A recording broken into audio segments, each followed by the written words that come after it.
It's news time. Information is power. The current, the news headline. Nnamdi Kanu speaks on those alleged to be behind his arrest in Kenya. Embattled pro-Biafra agitator Nnamdi Kanu has reacted to news that some of his close allies and family members were instrumental to his rearrest in Kenya. The City Pulse News reports. Kanu said the rumors that his brother, Kanu'S Secretary Caroline Okoruafo and one Madam Nnamdi were behind his rearrest in Kenya is actually false. The leader of the indigenous people of Biafra, Ipob, had actually described the news mischievous, hence those behind it must stop and issue a retraction. Kanu's reaction was made public by his lead counsel, Ifeanyi Ejiofor, during their routine briefing of the headquarters of the Department of State Services. And in a post on Facebook, Ejiofor wrote, "Our client, Nnamdi Nnamdi Kanu, noted with displeasure and rude shock that the obviously false narrative being peddled by those whose primary intention is to cause mischief, and on that note, he specifically directed that we should inform those who care to listen about the new information from him that neither the trio of Mazi Kanu'S Kanu, Caroline Okoruafo, Madam Nnamdi, nor any other person in the Directorate of Service was instrumental to his abduction in Kenya and subsequently the extraordinary rendition to Nigeria." In April 2017, his social media post made from the diaspora and his radio Biafra broadcast outraged the federal government of Nigeria, which they said encouraged attacks on security forces. Kanu's trial has actually now been postponed till November 10, 2021. Of some, especially who manage to hold on to power, is to try to hold others down as if it is the way to achieve their own progress. It is a suffocating and frustrating scenario.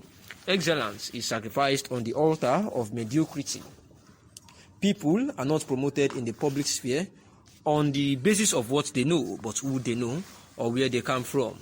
Having said that, I have often read with utter amazement people who try to malign and paint those advocating for Biafra as evil or fraudsters.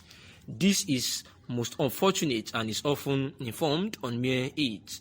The truth is that Biafra advocates are simply those fed up with the Nigerian system and, most importantly, the marginalization of the Igbo, real or perceived. It is therefore uncharitable to say that they are fraudulent.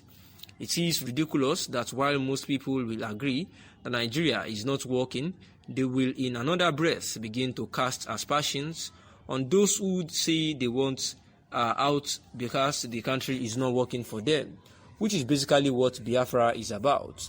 Here is probably the only place in the world where people call white black and black white because they can't bear to admit the truth.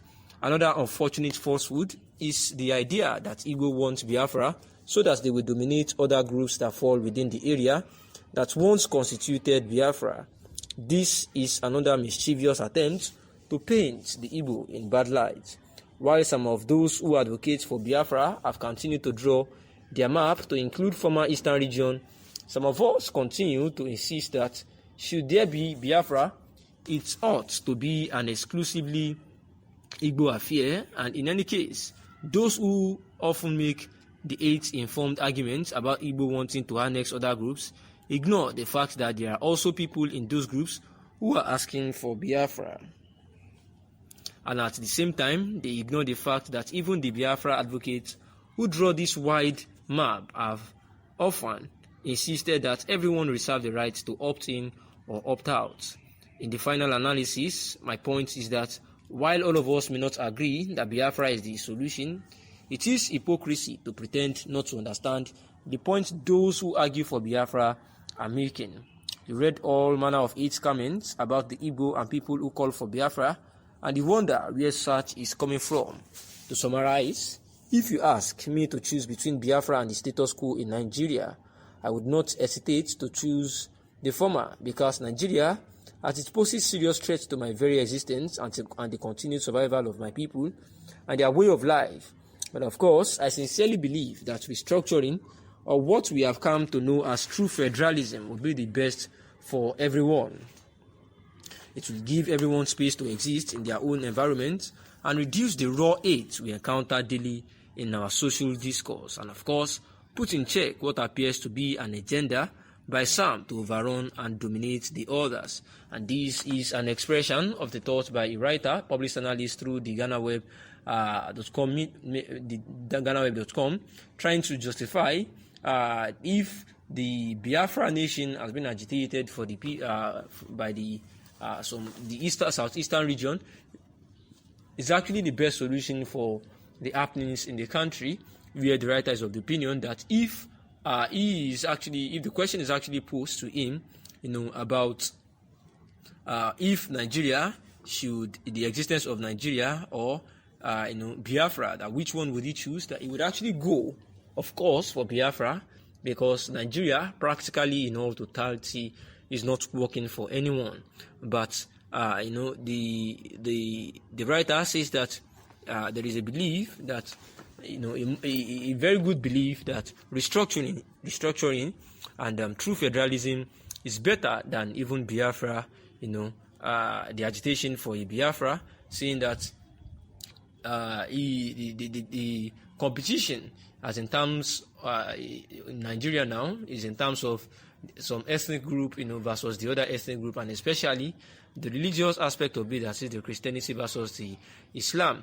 And this is ultimately because they are trying to manage those who hold on to power, so that they can try to achieve their own progress as well. And this is why excellence is sacrificed on the altar of mediocrity. People are not promoted in the public sphere on the basis of what they know, but who they know or where they come from. And that is why this writer is of the opinion that he would rather be an advocate of restructuring as a middle ground of sorts, because this is the only way that the country can survive, especially all ethnic groups can survive at the moment, with a measure of autonomy by each region to whatever resources they have, and they pay tax to the central government, saying that it is suffocating and a frustrating scenario here in Nigeria, because the truth is that Biafra advocates are simply those fed up with the Nigerian system, and most importantly, the marginalization that these people have been made to perceive. And it is therefore uncharitable to say that they are fraudulent, because it is not possible for people to combine together to work out a country, and some people bench on that to extort these owners of the country, all in the name of being together as one, so as to achieve a common goal.